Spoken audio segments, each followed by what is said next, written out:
Mariam, I will invite you to please introduce our next speakers. Sure. Oh no, I was muted. Okay, I see Wendy and Mohammed have joined, so that's great. I'm just going to briefly introduce you two, and then you can feel free to take the stage. So Mohammed and Wendy are joining us from the UNHCR, and they do a lot of work with refugees, as we had Dr. Marshall mentioned before. So I think this will be something very interesting and relevant for everyone to hear about. So Mohammed is a senior partnerships and philanthropy officer at the UNHCR, covering the US and Canada, with previous experience in the MENA Bureau. And he has over 17 years of professional experience working in the humanitarian field. He served as the UNHCR senior regional spokesperson, where he covered the humanitarian situation of refugees from Syria, Iraq, Yemen, and Libya, among others, and his work with social media influencers to raise awareness about refugees launched the largest digital fundraising campaign in UNHCR history, with over 15 million for relief efforts. So definitely very inspiring. And for myself personally, as someone in the comms field, definitely think I have a lot to learn from you.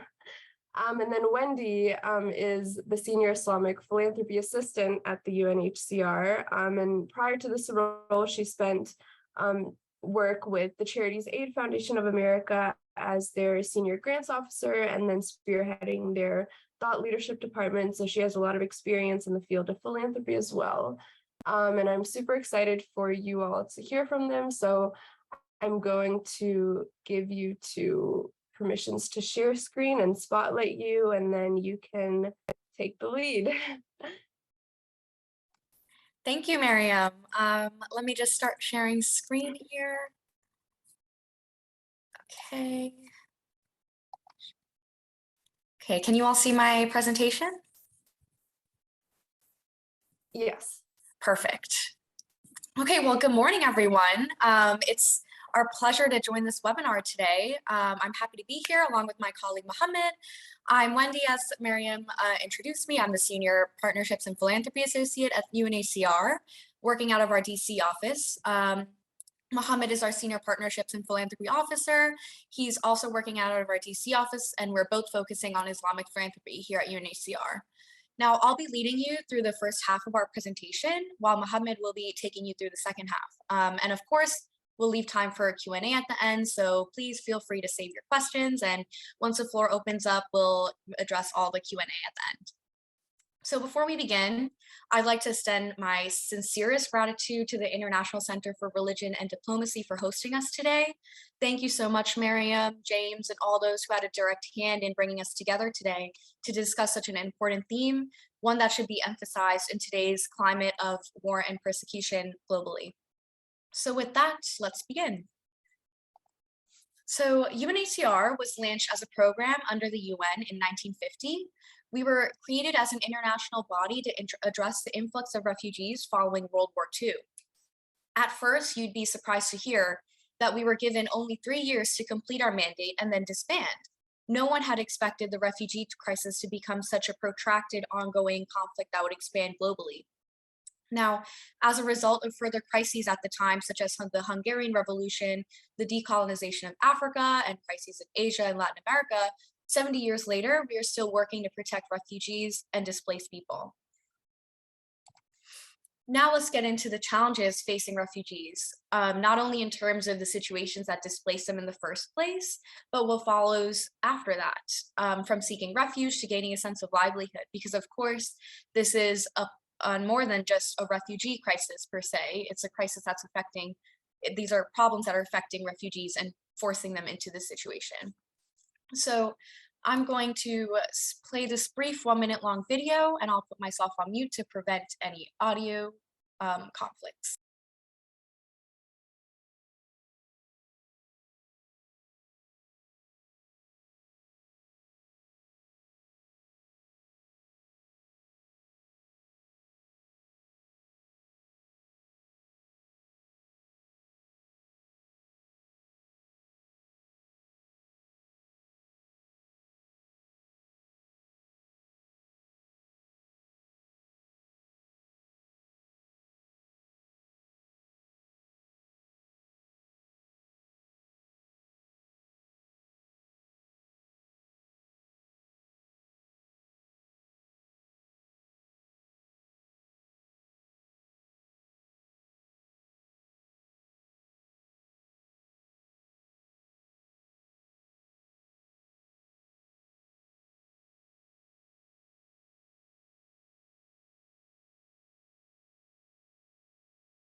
Okay, now, as you can see, we are talking about real people here. Oftentimes, we tend to focus on the overwhelming statistics and the numbers, and so we remove ourselves from the reality of the situation. It's humbling to take a beat and remind ourselves that our work as humanitarians impact real people, 100 million people to be exact, as you can see on the screen. They're all relying on us to make a difference. And it's quite heartening to see that this 100 million figure is over 2 times the number of people displaced in 2012. And 60% of these refugees and IDPs are coming from countries within the Organization of Islamic Cooperation, which includes Afghanistan, Iraq, Yemen, and Lebanon, for example. Overall, 83% of these displaced people originate from only 10 countries. Now, 5 of these countries include Syria, Venezuela, Afghanistan, South Sudan, and Myanmar, as shown here on your left. The largest host of refugees globally is Turkey, followed by Colombia, then Pakistan, and so on. Although it is heartening to remember that being hosted in a country does not often mean citizenship and does not grant refugees the opportunities that an average citizen in the country holds. More often than not, refugees are constantly reminded of their status through their inability to obtain work, attend school, and lead a dignified life. This leads me to my slide here on asylum claim and resettlement. There was an estimate of 4.6 million asylum seekers in 2021, an increase from 2020, when there were only 4.2 million asylum seekers. Of these numbers, the USA continues to be the largest recipient of asylum claims globally. And additionally, only 1% of the refugees in the world get an opportunity for this sort of resettlement in the first place. Overall, in 2021, UNHCR's programs work to address the needs of those under its mandate through a variety of means, including asylum assistance. With over 80% of our staff working in the field directly, we've distributed over 47.6 million worth of poor relief items to emergency situations around the world, and address the nutritional needs as well within our camps, along with water and hygienic needs as shown here. And we've also provided shelter to 318,500 people, while simultaneously addressing their sense of livelihood by providing cash assistance. Cash assistance endows refugees with a sense of dignity as they're able to purchase what they need for themselves and their families directly themselves. Now, in order to increase this level of impact that you've seen here, we need to scale up our programs in accordance with the growing level of need for UNHCR's work. In order to do so, we require the appropriate amount of funding. Unfortunately, UNHCR's budget is underfunded. For instance, in 2021, we had budgeted for $9.2 billion only to receive $4.7 billion, which is a 44% gap in funding. When these sorts of gaps appear, critical decisions need to be made in terms of cuts to our refugee camps, cuts in food rations, and more. Now, the needs of refugees are quite modest, and $1 could go a long way. It's just a matter of mobilizing these sorts of funds to help these people in need. So in order to do so, UNHCR is working to innovate their programs and fundraising methods to be able to scale up and identify new areas of funding that were otherwise overlooked. Now, Mohammed will speak further on the new approaches that UNHCR is taking to provide refugees with sustainable and long-term solutions. Thank you, Wendy, and good morning, good afternoon, everybody, and happy International Nonviolence Day. And I'm glad to be here and following what Wendy was talking about in terms of the context on the challenges of refugees. UNHCR has been looking into venues where we can provide resources because we don't want to cut any assistance to refugees. And philanthropy or faith-based philanthropy is one of the venues that UNHCR thought of as a way to address those challenges and to find opportunities for refugees. Can we get in the next slide, please? So when we look into one of the opportunities or initiatives that UNHCR looked into is is Islamic philanthropy, refugee zakat fund. And why this is important? Because there is a huge potential where Muslims annually pay 2.5% of their savings as zakat. And usually they don't think of refugees as one of those as a recipient, even though refugees been mentioned in the Quran, where the characteristics of refugees apply as 4 of the 8 categories mentioned in the Quran. And this is a very religious-based issue, and zakat is one of the core pillars of Islam.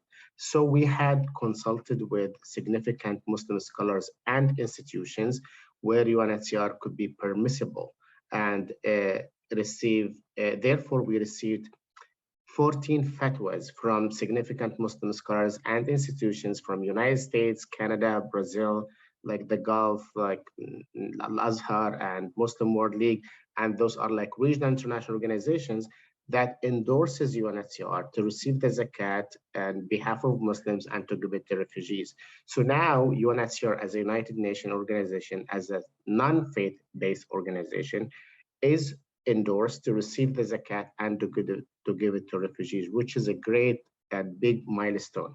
Considering that this is an important element, we put governance and rigorous governance and infrastructure in place to give assurances that we are doing this program in the right manner. And therefore, we waive the overhead cost of 6.5% and give 100% of the fund to refugees. Cash assistance, as Wendy mentioned, remains the core principle and value of this program, among others like health, education, shelter, and livelihood. You can see like we produce an annual and biannual reports showing like where this money comes from, where this money goes, and to give an transparent, accountable, and credible information for the donors, assuring them how UNHCR spend the funding by the countries and by the people. And this program was launched in 2017. So far, we received like over $200 million, and we managed to help 5 million people out of this faith-based program. And another initiative UNHCR thought of is the endowment. Last week, UNHCR launched the first of its kind, the Global Islamic Fund for Refugees, in partnership with the Islamic Development Bank. This is a value of $500 million and to be invested by the bank, where the proceeds will go to refugees as an endowment. And this is a new, innovative, sustainable way of supporting refugees. And this is like a faith-based initiative where we can help refugees in that manner. And education is another initiative we thought of in terms of giving opportunities and venues for refugees, and why this is important. If you look at the figures, more than half of refugee children don't go to schools, and for so many valid reasons. And in terms of like don't have resources, don't have access, transportation, and refugees prefer to send their kids to work instead of going to receive education. While adults, this is like very scary, by the way, that only 24% go to secondary education and only 3% go to higher education. So in the International Day of Nonviolence, if we think about this generation not being on school desks, where are we gonna find these people? What kind of future or opportunity gonna be waiting for them? So in terms of investing in peace, we, UNHCR, been thinking carefully and being concerned about this issue, that we want to mobilize resources to send refugees back to school, either at the primary, secondary, or higher education.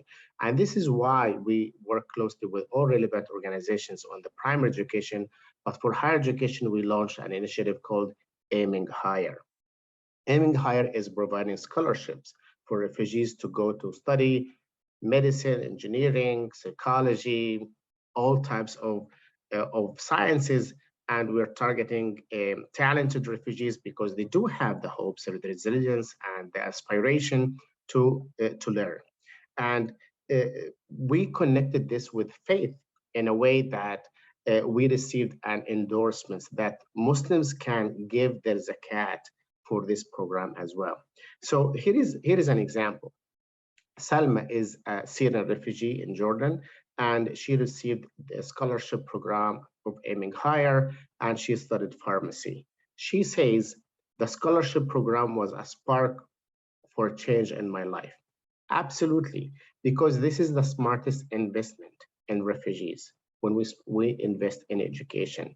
And we want to see hundreds of thousands of refugees like Salma to go to higher education, because this is how we can provide opportunities and hope and resilience for refugees to help themselves, their families, their communities, and their countries when they go back home. So adults with higher education attend life to live healthier and longer lives and have reduced rate of HIV infection and also lower birth rates. So for all different reasons, investing in education is one of the core programs for UNHCR. So we found that faith-based initiatives that we launched is a kind of contributing to the core principles of the Sustainable Development Goals in terms of reducing poverty and famine, and also increasing gender equality and education. So for all these reasons that we found, those kind of initiatives are important in connecting people with faith with the humanitarian cause like refugees. So the Islamic philanthropy has traditionally offered methods of solidarity and finance. And because we started with the Islamic philanthropy, because it is very complicated and sophisticated methods of management. And we invested lots of resources in getting this program out to light. In parallel, now we are looking into mobilizing faith-based organizations to come together and to join forces to help refugees out of faith, because we believe that faith from all backgrounds have one core value of doing good.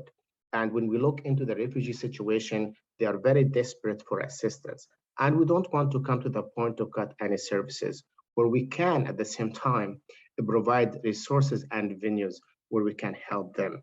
And I want to use this opportunity today on this platform on the International Day of Nonviolence for all faith-based philanthropists to come together with an initiative or something that we can work closely with them to provide opportunities for peace and for hope and for the smartest investment in refugees. And so we can all together make a difference for refugees. So UNHCR has been doing this for so many years, and we are the leading humanitarian organization on all refugee issues, and we do have the database for all vulnerable refugees in the world, and we can easily transfer funds from any part of the world to any operation where refugees are. And we are the safeguard for refugees, for their protection, for their resettlement, and for assistance. And we are a trusted, credible, and reliant organization for refugees. So I want to conclude here and would like to thank you again for giving us this opportunity, and to thank the participants for joining and listening to us. And please feel free to reach out if you have any question, and we're looking forward for any question you may have. Thank you.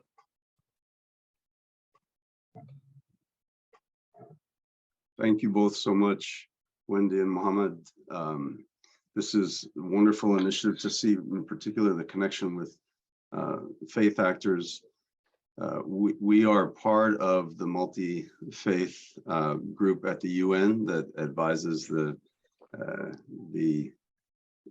UN interagency group on faith and development. So it's wonderful to see this kind of moving into action on the ground. I wanted to ask a quick question in the absence of other questions. I don't see right now questions in the chat. Okay, I see Houston has his hand up. So Houston, please jump in. Good to see you again today. Good morning, Brother James. Go ahead, James. I will jump after you. Go ahead. No, I'd rather go the ahead. other way around, my friend. know, we give the elders respect. How is that from Barkazal in South Sudan? Hello. Hello. Yes, Hussein, Okay, please, I will go. please go ahead. All right, okay, fine. Wendy, thank you very much. Mohammed, thank you very much. Mohammed, it's good to see you again. Actually, I am following you, watching you from the national capital, Ottawa. I know the office on the Albert Street. Yeah, I think I just have some try to react to what you said. I think there is a need for us to redefine. And by the way, just let me. My name is Houston Lako. I am from South Sudan. I was a 3-time refugee. I was a refugee in Uganda in early 80s. I was a refugee in Cairo. I was a refugee in Canada. So I have seen it all. And I know your work and all these things. There's a lot of challenges that you're actually facing. But it's a very big topic. We don't have time, but I'm just gonna throw out those 3 points. Number one, I think there is a need for us to redefine the word refugee. Because especially now with the Ukraine, we have seen the Ukraine cases where people are not treated equally, even though they are qualified to be a refugee. Take Iraq, when Iraq invaded Kuwait in 1990, the Kuwaitis were not called a refugee, even though they're qualified to be a refugee. Historically, yes, you are correct. If you look back to the biblical and Quran, Muhammad took refuge in Ethiopia, which you call in Quran, they call Bilad al-Habasha. Jesus himself took refuge in Egypt. So we have those history of the refugee from the ancient time. The question that we need to ask ourselves, why is it people from Somalia, Syria, Afghanistan, who are Muslim background, share the same faith, the same language, are not accepted to be a refugee in these Arab countries? Saudi Arabia would be the best example to actually accept Somalis, but you find out most of these refugees from these countries, they tend to take the refugees in the Western countries. We need to look into that. The long-term solution, I don't think what we are talking now, we're talking about, I would call it in a medicine, like you have kind of short-term, what they call immediate CPR. I call the CPR for the refugee programs. Because what we're doing is just try to mitigate what's happening now. But the long-term issue, actually, the long-term solution to the problem of the refugees is the P5s at the Security Council. When the P5 is start to put an end, not to support or to create conflicts, war in the developed countries, this is where the refugees will stop. But as long as the P5s put their interests first, veto versus non-veto, abstentions, the issue of refugees is going to go on. Because it is the P5 who supports, take today, like just take Burkina Faso, if you're watching the news, the coup in Burkina Faso 2 days ago, supported by French. Any country that comes in Africa comes against the French interests, then that president will not, that government will not live long, because of the 1960, the French Pact, it states that any country which is under the Francophonie, the French still control them, remote control. Those countries are not free independently. They're not free. They're being remote controlled by France. They have to deposit their 85% of the revenue to the French bank. And then if they want the money, the 25%, they have to request it, but they will not even be given it. The French company has to have the priority for the natural resources that discovered in the future or the current one. So those are the issues that actually create those refugees. Because the P5 supports those regimes that actually torture, create these human rights issues and let people to flee or create war or religious war, political war, and all these things, conflict. Those are the sources. Until we start to address those issues at the root, then the issue of the refugees will continue. How much money you put, it will not be enough. And I'm talking to you as a refugee for more than 10 years, and I have seen it. Thank you. Thank you, Houston. Wendy and Mohammed, would you like to comment on that? Thank you. I'm just like mindful of time, and I see other hands, and from Asna and you, James, have a question. And I have a meeting in after 5 minutes, so I prefer like to take all questions and we can answer them all at Good once. idea. Asna, please.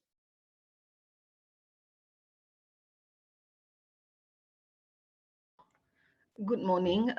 Thank you for taking me on. I have two questions, one for Wendy. The first is, you mentioned that only 1% of the asylum seekers finally got a resettlement. If you can break down a bit in terms of phase, because you mentioned that 60% of refugees currently are from Muslim countries. So this is my question to Wendy. And I would like to move to Mohammed. So first of all, I would like to congratulate you on your initiative. This is a wonderful initiative. And you talk about zakat. But I think zakat, yes, is required. But at the same time, waqf, you didn't mention of the waqf. Waqf is much more important in the sense people give bigger in terms of amount, but also we have to remember prior to the destruction of the waqf system by the colonial masters, actually 60%, according to al-halaq of the Muslim land, belong to waqf institution. So I would like you to speak a bit on this waqf, what you have done in order to generate further income for the UNHCR. Thank you so much.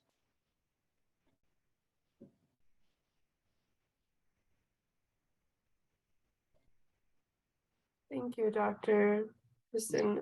James, do you want to? No, let's, Wendy and Mohammed, if you can tackle those comments and questions, and I can reserve mine for later.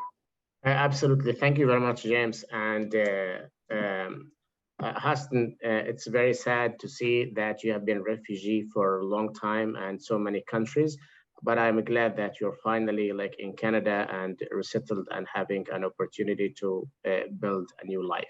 So with reference to refugees, we refer to the international refugee law and the definition, the international definition of a refugee was any person who's been expelled out of his or her country because of persecution related to beliefs or political opinion or gender affiliation. Like there are so many reasons like why refugees are refugees.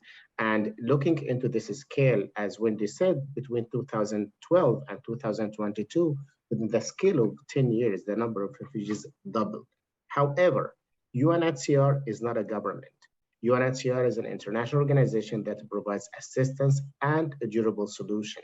However, the durable solutions are based on the hosting countries. So we are not a government, we are not a country. We work closely with governments who can resettle refugees. Who are those countries? Those are the countries that are signatory of 1951 Convention. Where you refer to Arab countries, most of Arab countries are not signatory of 1951 Convention, unfortunately. This is why we don't see like big number of refugees not being hosted or being given a durable solution in those countries. United States, we said like remains number one because United States is one of those signatories of 1951 Convention. In terms of definition, it is not, it's up to the country to define their way of refugees. However, we remain to that legal definition of refugee based on the international refugee law. And coming to you, Asna, thank you very much for raising those points. And with reference to, as I mean, again, with reference to the resettlement country, it's up to the hosting country to decide who to receive in those countries. Considering the fact that 60% of refugees are from OIC countries, there is still the largest portion for resettlement at so many of those countries. We see this in Canada, in the United States, in Europe, and also in Australia. And it's up to those countries to decide what categories and what kind of people, and I mean like in terms of so many criteria, but we work closely with them for increasing this kind of resettlement. It's sad that remains 1%. With reference to the zakat, as you said, I agree with you. This is the zakat is one venue, and the waqf, the endowment, is a very imperative and for the Muslim world and non-Muslims as well, because endowment is an innovative way and sustainable way for providing assistance to refugees. And so we can depend on ourselves as an organization to at least provide some sources of funding, not to cut resources for shortage of funding. The endowment that we went out for, the Waqf, is a value of $500 million. We hope to reach a point of 1 billion or even 2 or 3 billion, so we can find more resources. And so UNHCR looked into the zakat, sadaqah, sadaqah jariyah, and now waqf. So those are the 4 initiatives under a faith-based program. And this could be like all together in one program under a joint like faith-based initiative. So we'd like to see a Christian philanthropy, would like to see Jewish philanthropy or Hinduist philanthropy to come together to help and support refugees. Because at the end of the day, 100 million people is beyond one organization's capacity. This is beyond a government capacity. If we don't all together come together, join forces to work closely to address the challenges of refugees, we're gonna leave millions of people behind. And I hope at that point. That's a very important call to action. And I appreciate that. That's an extraordinary number of people in these very delicate circumstances. Thank you both for the work that you're doing. Incredibly important work.